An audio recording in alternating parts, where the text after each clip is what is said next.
Mesdames et messieurs, nous pouvons y aller. Mesdames et messieurs, chers amis de la presse, je suis très heureux de vous retrouver ce jour à Katiola, effectivement, pour le 31e compte rendu du Conseil des ministres au titre de l'année 2019. À présent, le communiqué. Le mercredi 27 novembre 2019, un conseil des ministres s'est tenu de 11h30 à 15h24 à la préfecture de Katiola, sous la présidence de son Excellence, M. Alassane Ouattara, président de la République et chef de l'État. L'ordre du jour de cette réunion comportait des mesures générales avec des projets de loi et de décrets, des mesures individuelles, des communications et enfin quelques points de divers. Au chapitre des mesures générales, projet de loi, au titre du ministère de la Justice et des Droits de l'Homme, en liaison avec les ministères concernés, le Conseil a adopté un projet de loi organique portant statut des parlementaires. Ce projet de loi fixe en application de la Constitution, notamment en son article 90, le nombre des membres de chaque chambre du Parlement, les conditions de désignation des parlementaires, le régime des incompatibilités et détermine le montant de leurs indemnités et avantages. Il précise en outre les immunités du parlementaire, organise les modalités de sa suppléance et renvoie au code électoral les questions électorales se rapportant notamment aux conditions d'éligibilité et aux modalités du scrutin des 2/3 des sénateurs. Au titre du ministère de la Justice et des Droits de l'Homme, le Conseil a adopté 2 projets de loi. Le premier projet de loi est relatif au nom. Celui-ci s'inscrit dans le cadre de la réforme des codes usuels rendus nécessaires par l'évolution de la société ivoirienne et de l'impératif de l'adaptation de la légalisation nationale des standards internationaux, notamment en matière d'égalité hommes et femmes. Celui-ci s'inscrit dans le cadre de la réforme des codes usuels rendus nécessaires par l'évolution de la société ivoirienne et l'impératif de l'adaptation de la législation nationale aux standards internationaux, notamment en matière d'égalité hommes et femmes. Ainsi, ce dispositif autorise désormais, sur la base du principe d'égalité entre l'homme et la femme, la mère a fait adjoindre son nom à celui du père, de sorte que l'enfant, issu aussi bien de la filiation légitime que de la filiation naturelle, puisse porter un nom double. Entre autres innovations, la procédure de changement de nom qui permet désormais à des personnes ayant des noms différents de porter le nom de leurs auteurs communs en vue d'uniformiser les noms dans la même famille. Le second projet de loi est relatif au domicile. Ce dernier introduit des innovations importantes dans les règles législatives qui gouvernent la vie des personnes et de la famille. Il apporte une définition précise du domicile qu'il distingue de la résidence et fixe les conditions du changement du domicile. Aussi, il impose à toute personne physique une obligation de déclaration de domicile à la mairie ou à la sous-préfecture où se situe le domicile choisi dans les 6 mois de son installation. Au chapitre du ministère auprès du Premier ministre, chargé du budget et du portefeuille de l'État, en liaison avec les ministères concernés, le Conseil a adopté un projet de loi portant régime financier des territoires et des districts autonomes. Ce projet de loi intervient dans le cadre de l'uniformisation des législations nationales de l'espace UEMOA portant sur la décentralisation. Il participe précisément de la transposition en droit ivoirien de la directive portant régime financier des collectivités territoriales au sein de l'UEMOA. Il institue notamment la comptabilité matière pour retracer les existants et les mouvements concernant les biens meubles et immeubles, les valeurs du portefeuille et les stocks de matière et les stocks de matériel et de fournitures. Plus spécifiquement, En matière de développement local, il prévoit la possibilité pour les collectivités territoriales et les districts autonomes de créer, d'exploiter ou de faire exploiter des services publics à caractère industriel et commercial dont les conditions de fonctionnement sont similaires à celles des entreprises privées. Projet de décret. Au titre du ministère de la Justice et des Droits de l'Homme, en liaison avec les ministères concernés, le Conseil a adopté un décret fixant les modalités d'application de la loi du 19 novembre 2018 instituant une procédure spéciale de déclaration de naissance, de rétablissement d'identité et de transcription d'actes de naissance. La loi susmentionnée apporte des solutions à la situation des personnes nées en Côte d'Ivoire et qui n'ont jamais été déclarées à l'état civil et à celle des personnes dont les 2 exemplaires des registres d'état civil dans lesquels ont été enregistrées leur naissance sont détruits, détériorés ou portés disparus. Le délai d'1 an prévu pour la mise en œuvre de la mesure dérogatoire arrivant à expiration, le présent projet de décret proroge de 2 ans en application de la loi le dit délai. Il précise en outre, relativement à la conduite de la procédure, les compétences des officiers de l'état civil ainsi que les compétences du procureur, du président du tribunal ainsi que du greffe territorialement compétent, afin de simplifier, d'uniformiser et de sécuriser le processus sur toute l'étendue du territoire national. Il définit également les modèles d'imprimés à l'usage de la procédure. Ces imprimés qui seront produits exclusivement par l'imprimerie nationale. Au titre du ministère des Eaux et Forêts, en liaison avec les ministères concernés, le Conseil a adopté un décret portant procédure de classement des forêts et des agroforêts. La nouvelle loi forestière prévoit au profit de l'État un domaine forestier privé constitué de forêts classées et des agroforêts. En application de cette loi, ce décret précise les procédures de classement des forêts et des agroforêts au nom de l'État et des collectivités territoriales. Il détermine les détenteurs de l'initiative des différentes procédures, les organes chargés de les conduire et établit en fin de procédure la compétence exclusive du Conseil des ministres pour décider en définitive du classement des forêts et du classement des agroforêts, du classement des forêts et du classement en agroforêt. Ainsi, en matière de classement des forêts, il met en place une commission de classement chargée de conduire la procédure à l'initiative de l'administration forestière ou de la collectivité territoriale abritant la forêt concernée. Toutefois, quel que soit le lieu de son implantation, il reconnaît uniquement au ministère chargé des forêts l'initiative du classement en totalité ou en partie d'une forêt du domaine forestier privé de l'État en agroforêt. Au titre du ministère des Eaux et Forêts, en liaison avec les ministères concernés, le Conseil a adopté un décret relatif à la concession de la gestion du domaine forestier privé de l'État et des collectivités territoriales. Ce décret autorise l'attribution de concessions de gestion des forêts classées et agroforêts du domaine privé de l'État aux personnes morales de droit privé, aux collectivités territoriales ainsi qu'aux communautés rurales intéressées pour les aménager, les protéger et les mettre en valeur conformément aux normes techniques définies par l'administration forestière. Il prévoit à cet effet une commission consultative qui statuera sur les demandes de concession de gestion forestière en fonction de la viabilité des projets de développement forestier proposés au dossier.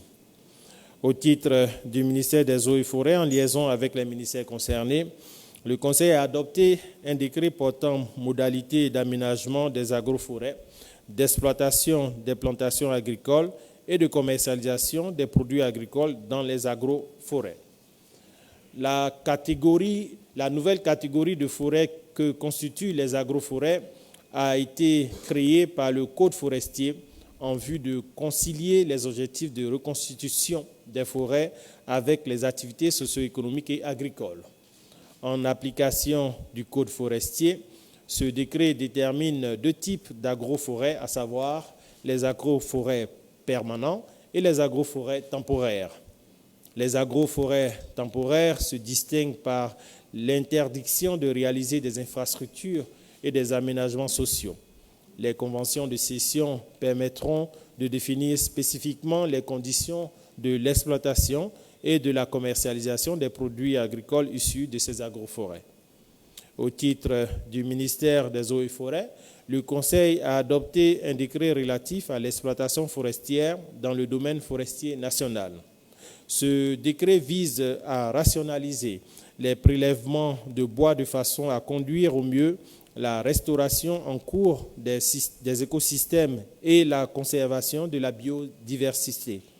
Il institue notamment des quotas de prélèvement définis sur la base d'inventaires forestiers récents, tenant compte du volume maximal de bois que peut produire la forêt concernée sur une période donnée, sans compromettre sa capacité de régénération.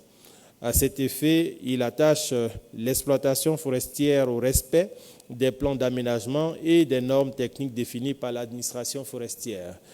Toutefois, la coupe de bois à usage domestique est faite librement, sans préjudice de l'impératif de gestion durable des forêts et des dispositions relatives aux espèces protégées.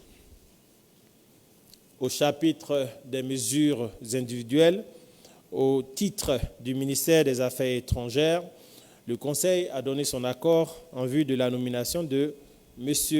Ngba Serge en qualité de représentant permanent adjoint de la République de Côte d'Ivoire auprès de l'Union africaine et de la Communauté économique des Nations unies pour l'Afrique, avec résidence à Addis Abeba. M. Dosso Abou, en qualité d'ambassadeur extraordinaire et plénipotentiaire de la République de Côte d'Ivoire près le Royaume de Belgique, avec résidence à Bruxelles. Au titre du ministère de l'administration du territoire et de la décentralisation, en liaison avec les ministères concernés, le Conseil a adopté deux décrets. Le premier porte nomination des membres du Conseil de surveillance de l'Office national de l'État civil et de l'identification, l'ONECI, et sont ainsi nommés M. Ouattara Daouda, conseiller spécial représentant M. le Premier ministre, M. Stéphane Conan, conseiller principal représentant le ministre d'État, ministre de la Défense, Mme Zadi Bidia Annick Hélène, directeur général des affaires juridiques, consulaires et de l'État civil, représentant le ministre chargé des Affaires étrangères, M. Kwasi Bernard, directeur de cabinet, représentant le ministre chargé de la Justice, M. Amani Ipou Félicien, directeur de cabinet, représentant le ministre chargé de l'administration du territoire et de la décentralisation, M. Diablé Joseph, inspecteur général de police, représentant le ministre chargé de la sécurité et de la protection civile, M. Tano Kobenan Grouma Joseph, directeur de cabinet adjoint, représentant le ministre chargé du plan et du développement, M. Sangaré Ali, payeur général du secteur parapublic à la DGTCP, représentant le ministre chargé de l'économie et des finances, M. Dimandé Moussa, conseiller technique représentant le ministre chargé de l'économie numérique et de la Poste, M. Aka Joseph, directeur de cabinet, représentant le ministre chargé de la Santé et de l'Hygiène publique, M. Nyekre Joseph Thierry, directeur de cabinet, représentant le ministre chargé de la modernisation et de l'administration et de l'innovation du service public, M. Awassi Aïman Patrice Innocent, sous-directeur des affaires de défense, de sécurité et de souveraineté, représentant le ministre chargé du budget et du portefeuille de l'État. Le second décret est relatif à la désignation de l'inspecteur général de police, M. Joseph Diablé, représentant le ministre de la Sécurité et de la Protection civile en qualité de président du Conseil de surveillance de l'ONESI. Au titre du ministère de l'Économie et des Finances, le Conseil a donné son accord en vue de la nomination des représentants de l'État au Conseil d'administration de la Banque de l'Habitat de Côte d'Ivoire, en abrégé BACI. Ainsi sont nommés M. Sungalo Koulibaly, représentant le président de la République, M. Jean-Marc Kofi Brou, représentant le Premier ministre, M. Wotumo Melesi Fani, représentant le ministre chargé de l'Économie et des Finances, M. Saliou Wodraogo, représentant le ministre chargé du Budget. Au titre du ministère de l'Économie numérique et de la Poste, le Conseil a donné son accord en vue de la nomination des membres du Conseil de régulation de l'Autorité de régulation des télécommunications de Côte d'Ivoire. Ainsi sont nommés M. Mounir Diawara, M. Koné Cabran, M. Bamba Brahima. Au chapitre des communications, au titre du ministère de l'Équipement et de l'Entretien routier, en liaison avec les ministères concernés, le Conseil a adopté une communication relative à la mise en exploitation des postes de péage de Moapé et de Tomassé. Dans le cadre de la stratégie de renforcement et de développement du réseau routier national engagé par le gouvernement, certains axes routiers nouvellement construits ou réhabilités ont été identifiés après l'autoroute du Nord pour être mis en péage afin de pouvoir dégager des ressources complémentaires et suffisantes à leur entretien. À cet effet, les postes de péage de Moapé et de Tomassé sur la route de l'Est ont été achevés et le poste de pesage d'Abengourou sur l'axe Pont-Komoué à Bengourou à Niblekro entièrement installé et testé.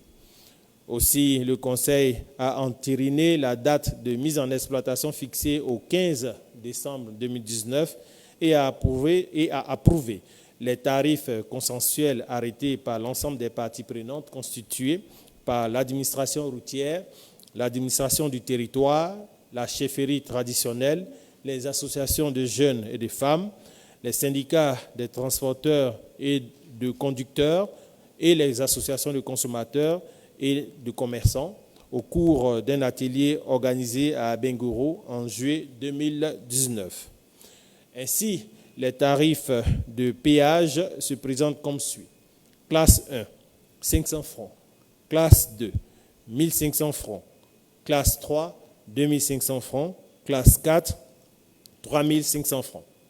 En prélude au démarrage du péage, une période d'exploitation à blanc de 2 semaines sera observée afin de permettre aux usagers d'avoir une meilleure connaissance des services pour en faciliter l'utilisation. Mesdames et messieurs, nous allons enfin procéder à la lecture des points de divers notés au titre de ce Conseil des ministres. Ainsi, au titre du président de la République, le Conseil a été informé de la participation du président de la République à la conférence internationale sur le développement durable et la dette soutenable, qui se tiendra le 2 décembre à Dakar, au Sénégal, puis au sommet extraordinaire de l'UEMOA sur la sécurité, le 3 décembre à Dakar, au Sénégal toujours. Le prochain Conseil des ministres aura lieu le 4 décembre 2019 à Abidjan. Au titre du ministère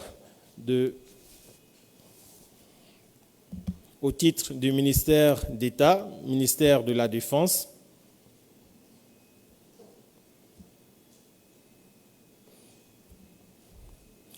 au titre du ministère d'État, ministère de la Défense, le Conseil a été informé de ce que ce mercredi 27 novembre 2019, un hélicoptère de l'armée de l'air en mission de surveillance et de protection s'est abîmé lors de son atterrissage à l'aérodrome de Katiola. Il avait à son bord 5 personnes, tous membres d'équipage. Le bilan humain s'établit comme suit. Un membre d'équipage indemne, 3 personnes légèrement blessées, un blessé sérieux dont le dont le pronostic vital n'est pas engagé. Au stade actuel de l'enquête, l'accident semble avoir été causé par un nuage de poussière à l'atterrissage de l'appareil sur l'aire de pause sommairement aménagé pour la circonstance. Dans sa chute, l'aéronef a touché l'hélicoptère de transport de troupes stationné à vide, occasionnant du côté de celui-ci quelques dégâts observés. Les blessés ont été rapidement pris en charge et évacués par voie aérienne vers les structures hospitalières d'Abidjan. Au titre du ministère de l'Administration du Territoire et de la décentralisation, le préfet de la région du Yambol, préfet du département de Katiola, a présenté à la demande du président de la République une communication en Conseil des ministres relativement à la situation administrative et socio-économique de la région. Cette communication a, dans un premier temps, présenté les données géographiques et l'organisation administrative de la région du Yambol. Le préfet de région a ensuite dressé un état des lieux, des infrastructures et des activités socio-économiques de la région avant d'évoquer les difficultés auxquelles la région du Yambol est confrontée, ainsi que les attentes, bien sûr, des populations. Le Conseil a noté avec un grand intérêt ces préoccupations et s'est engagé à y apporter des réponses appropriées. Mesdames et messieurs les journalistes, ayant ainsi terminé le compte-rendu de ce Conseil, nous allons certainement ouvrir 2 pans de questions. Une première série qui adresse les sujets évoqués au Conseil et puis une seconde série relativement aux points de divers que vous souhaiteriez bien poser. Merci beaucoup. Vous avez la parole. Sur le Conseil.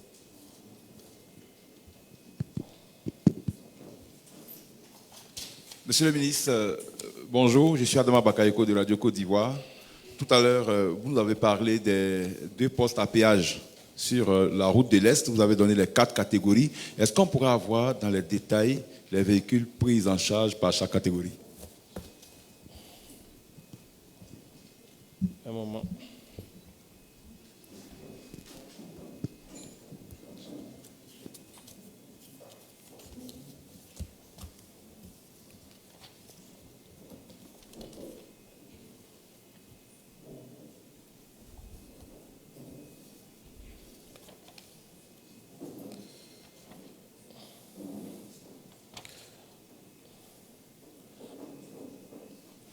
Monsieur Bakayoko, oui, effectivement, nous avons parlé de 4 classes. J'aimerais juste, avant de revenir sur la catégorie, les différentes catégories dont vous souhaitez, sur lesquelles vous souhaitez que nous nous prononcions, juste relever que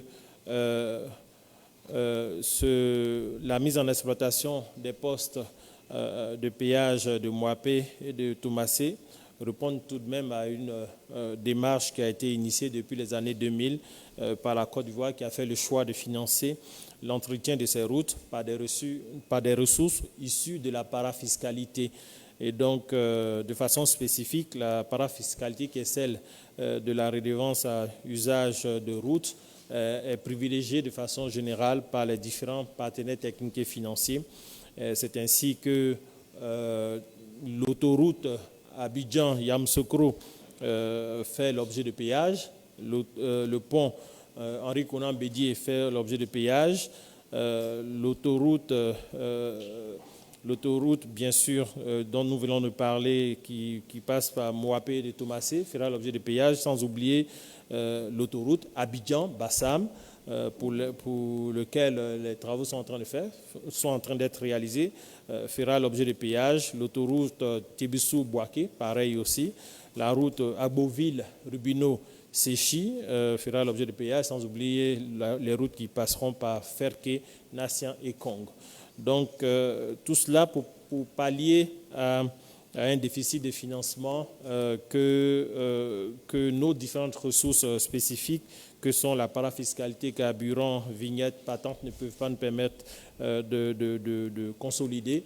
Donc, par l'usage de la redevance à usage routier, nous comptons pouvoir ainsi combler ce déficit et très vite continuer l'entretien des routes et éviter les différents trous que les uns les autres observent sur certaines routes au niveau national. Donc, pour revenir à votre question, je n'ai malheureusement pas les différents véhicules concernés par les classes, mais je pense que vous imaginez très facilement que les 500 francs concernent les véhicules ordinaires et ainsi de suite. Les classes augmentent au fur et à mesure. Je n'ai pas plus d'informations sur les différentes classes, mais nous pourrons vous les donner tout à l'heure.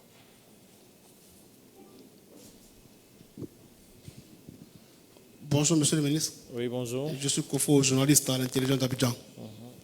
Monsieur le ministre, je crois avoir entendu qu'il y a eu un projet de loi qui a été adopté et qui permettrait que l'enfant porte le nom de ses deux parents.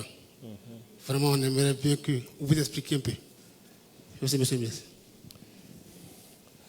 Vous êtes d'accord avec l'égalité entre les hommes et les femmes, j'espère. Hein? Ben voilà, c'est exactement cette continuité qui est en train de se mettre en place et c'est un engagement fort de nos différents dispositifs réglementaires que nous sommes en train d'essayer d'opérationnaliser. Je prends juste un exemple pour illustrer la chose. J'ai ma fille, elle s'appelle Myriam et bien sûr elle porte mon nom.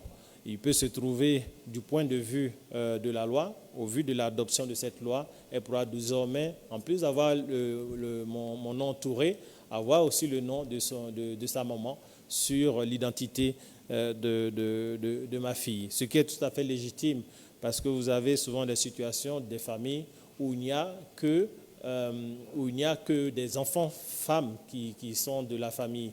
Et ainsi, dans cette famille, le nom se perd.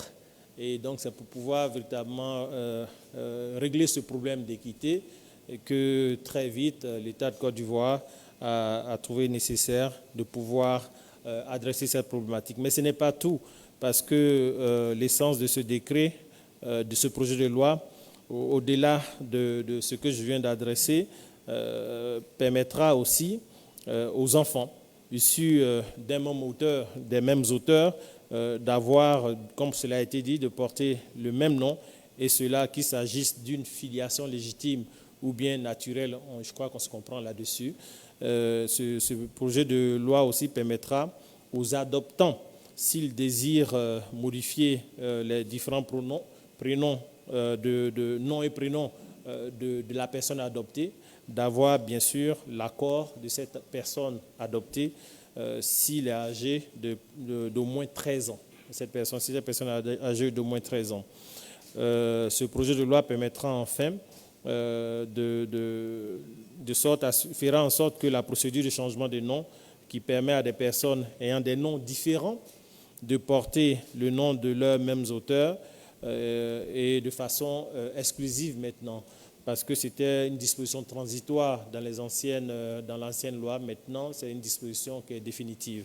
Donc, c'est une avancée notable qui nous permet de faire évoluer la loi du 7 octobre 1964 portant sur les modalités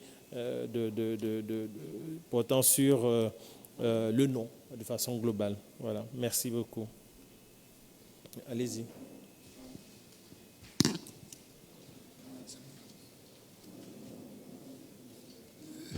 Monsieur le ministre, oui. Je suis Yapi Koulibaly du quotidien Le Jour Plus. Il y aurait un projet de loi, la loi numéro 18 novembre 2018, qui va permettre à des personnes nées en Côte d'Ivoire et jamais déclarées de le faire. Ce ne serait pas une voie pour permettre à des personnes qui ne sont pas ivoiriennes de s'inscrire, d'avoir des papiers de Côte d'Ivoire, comme certains politiciens le disent? Ah ouais. Ah, je ne l'ai pas vu venir celle-là. Non, je peux vous rassurer, ce n'est pas du tout le cas. Nous l'avons dit, déjà ce dispositif a déjà fait l'objet comment je vais dire ça, est la suite de la loi de 2018 qui porte sur les procédures dérogatoires en matière de déclaration de naissance. Donc, c'est vraiment la suite du processus. Donc, dans son opérationnalisation, L'idée est que vous avez des personnes qui, dans les différents villages, empruntent le nom d'un parent pour aller à l'école. Et Dieu sait combien ils sont nombreux. Donc l'idée, c'est d'autoriser ces personnes d'entrer dans une procédure exceptionnelle pour pouvoir se redonner leur réelle identité ou leur identité exclusive, de sorte à ce qu'ils puissent vraiment être reconnus dans le registre national commun. Et mieux, ce projet de décret leur donne le bénéfice de l'immunité, de ne pas être poursuivi, parce que quand on traite avec des faux papiers, forcément, on est passible devant la loi. Donc, ce décret permet de faciliter la transition pour ces différentes personnes qui sont obligées souvent de se cacher, parce que si vous empruntez le nom de quelqu'un, que la personne décède, après maintenant, vous êtes considéré comme décédé, même étant vivant. Donc, ça crée énormément de problèmes spécifiques. Donc, le projet de décret vient mettre en application la régularisation de ces différents problèmes spécifiques. Merci. Bonsoir, Monsieur le ministre. Oui, je suis bonsoir. Fabrice Tété du quotidien Le Temps. Oui. Ma question est relative à la communication du ministère de la Défense sur l'incident qui a eu lieu. Monsieur le ministre, est-ce qu'on peut avoir la nationalité des blessés, puisqu'on aura appris qu'il y aurait un Ivoirien et 3 Biélorusses. Merci, Monsieur le ministre. Je n'ai pas plus d'informations sur la nationalité des différentes personnes qui ont été blessées, selon le communiqué du ministère de la Défense. Mais je suppose que ce sera des Ivoiriens. Mais là, ça n'engage que moi. Voilà. On pourra peut-être vous donner ces informations s'il y en a un peu plus tard. Oui, allez-y.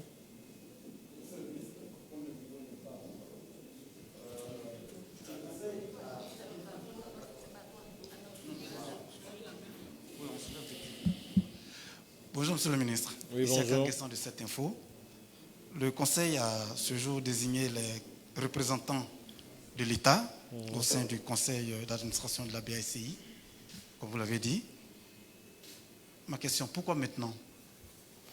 Et une question subsidiaire, mais bon, Dieu merci, Monsieur le ministre de l'économie et des finances est là. Nous avons entendu dire que Westbridge a esté devant le Centre international de règlement des différends relatifs aux investissements de la Banque mondiale contre l'État de Côte d'Ivoire pour toute cette agitation autour de la BACI. Le 13 novembre dernier, il y a eu un conseil des ministres et un peu plus tard dans la nuit, un communiqué non signé sur papier libre a été adressé à des organes de presse. Est-ce que Monsieur le ministre a eu connaissance de ce document? Pourquoi n'était-il pas signé? Et qu'est-ce qui se passe au juste? D'autant plus que l'avocat conseil de la banque estimait, jusqu'à la nomination des représentants maintenant, que l'État ne pouvait pas, justement, sans avoir désigné ses représentants au sein du conseil d'administration, prendre le contrôle de la banque.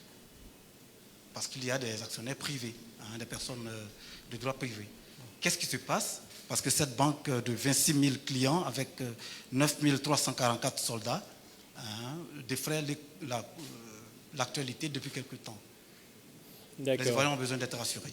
Merci beaucoup de votre question. Vous l'avez compris, je vais peut-être céder la place à Monsieur le ministre de l'économie et des finances qui va vous dire quelques mots sur le sujet. Merci de votre attention.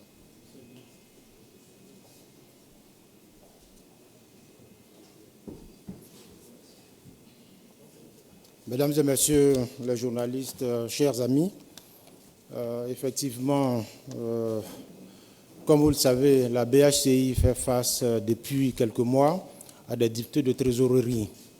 Et ces difficultés ont été constatées par le régulateur, et le régulateur, c'est la commission bancaire. La commission bancaire, donc, ayant constaté cela, a mené une mission d'inspection à l'intérieur de la banque pour savoir exactement ce qui se passe. Parce qu'il y avait des files d'attente qui se créaient, les clients qui se présentaient devant la banque n'arrivaient pas à rentrer dans leur fonds, et souvent quand c'était fait de façon fractionnée. Et face à cette situation, donc, la commission bancaire saisie à mener la mission d'inspection. La mission, quand elle s'est achevée, il y a eu des injonctions qui ont été formulées à l'endroit de la BHCI, notamment les repreneurs de la BHCI, en l'occurrence Westbridge. Ces injonctions portaient sur un certain nombre de choses, notamment la finalisation du processus de cession de la banque. Deuxièmement, il fallait que la recapitalisation se fasse de façon effective avec des délais. Le délai pour la recapitalisation, c'était le 31 octobre. Et le délai pour la finalisation du processus de cession, c'était le 15 octobre. À l'expiration de ces deux délais, Westbridge n'a pas été en mesure donc, de respecter les injonctions de la commission bancaire. Et c'est pour cela que dès l'expiration de ces délais, nous avons écrit à Westbridge pour lui demander que nous venons de constater effectivement qu'il y avait des difficultés, puisque nous n'avons pas été informés des décisions qui ont été prises à leur niveau concernant le respect des injonctions de la commission bancaire. Et nous avons invité les responsables de Westbridge à venir nous voir pour que nous puissions échanger pour savoir exactement quelle était leur posture, quelles étaient les décisions qu'ils envisageaient de prendre. Et je dois vous dire également que pendant que nous étions en train de mener ces discussions, ces échanges avec Westbridge, Westbridge a demandé une audience aux autorités. Et dans cette audience, dans le courrier de la demande d'audience, il expliquait que les injonctions de la commission bancaire les mettaient dans une incapacité à pouvoir gérer la banque. Et que donc, par voie de conséquence, il souhaitait donc rentrer en discussion avec les autorités pour annuler en fait la cession. Donc, quand nous avons publié le communiqué faisait suite déjà à des courriers de relance à Westbridge, l'invitant à venir discuter justement des modalités d'annulation de la cession. Maintenant, le communiqué, vous dites que le communiqué n'est pas signé, le communiqué est bel et bien signé. C'est moi-même qui ai signé le communiqué, daté. Certainement que la version que vous avez eue, c'était une version peut-être provisoire. Mais la version finale du communiqué a été bel et bien signée. Vous dites pourquoi maintenant la nomination des représentants de l'État dans le conseil d'administration de la BHCI. Cela s'est fait maintenant parce qu'il y avait toute une procédure à respecter avant d'y arriver. Nous avons discuté avec les autres actionnaires, avec des échanges avec eux. Il nous fallait également avoir une situation réelle de la banque au moment où nous prenons le contrôle, parce qu'il faut absolument qu'un audit soit fait pour savoir la situation réelle de la banque au moment où l'État en prend le contrôle. Donc, tout ça, ça nécessitait un certain nombre de démarches qui ont fait qu'aujourd'hui, nous avons donc désigné nos représentants au sein du conseil d'administration de la BHCI. Vous avez mentionné également la saisine de la commission de règlements internationaux par Westbridge. J'avoue que je ne suis pas informé de ça. Je ne sais pas si ils ont saisi la commission de règlement des conflits au plan international. Je n'ai aucune information là-dessus. Mais ce que je peux vous dire, c'est qu'en prenant la décision d'assurer le contrôle de la banque, l'État veut assurer absolument la protection des clients de la banque. Je voudrais rassurer les Ivoiriens que leur épargne sera préservée et toutes les décisions seront prises dans ce sens-là. Et c'est le sens également du contrôle, la prise de contrôle de la banque par l'État de Côte d'Ivoire.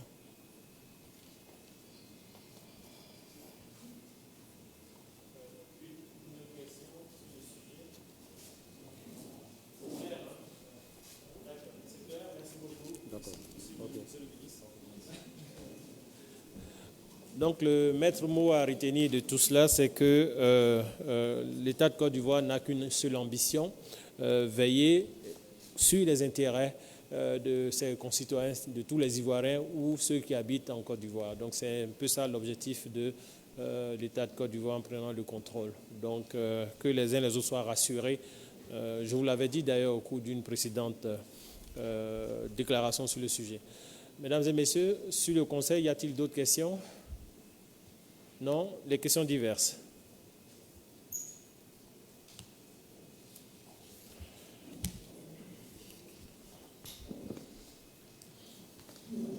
Monsieur, je suis encore de retour. Sur les questions diverses, on n'a pas suffisamment entendu des projets concernant le handball.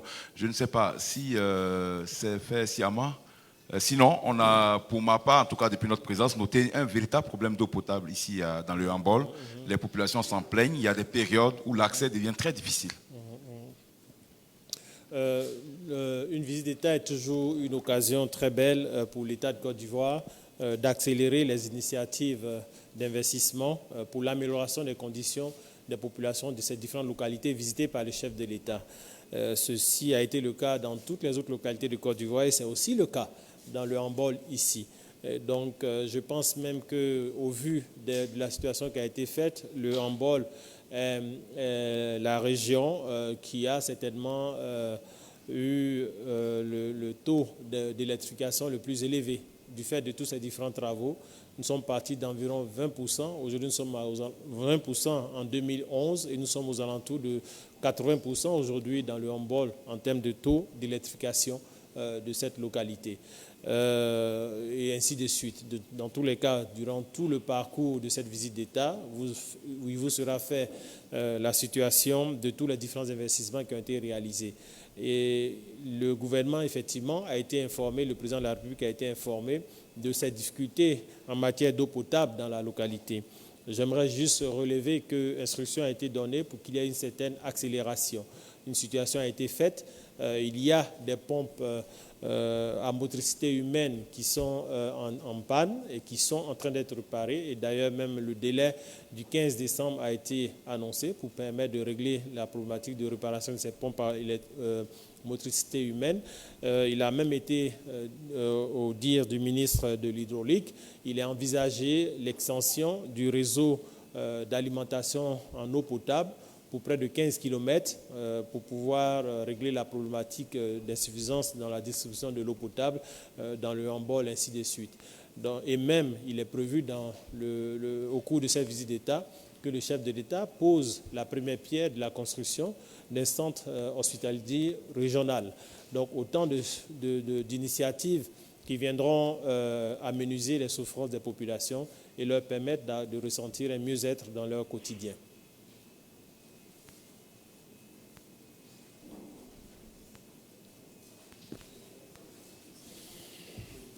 Monsieur le ministre, s'il vous plaît, je reviens sur la question du péage.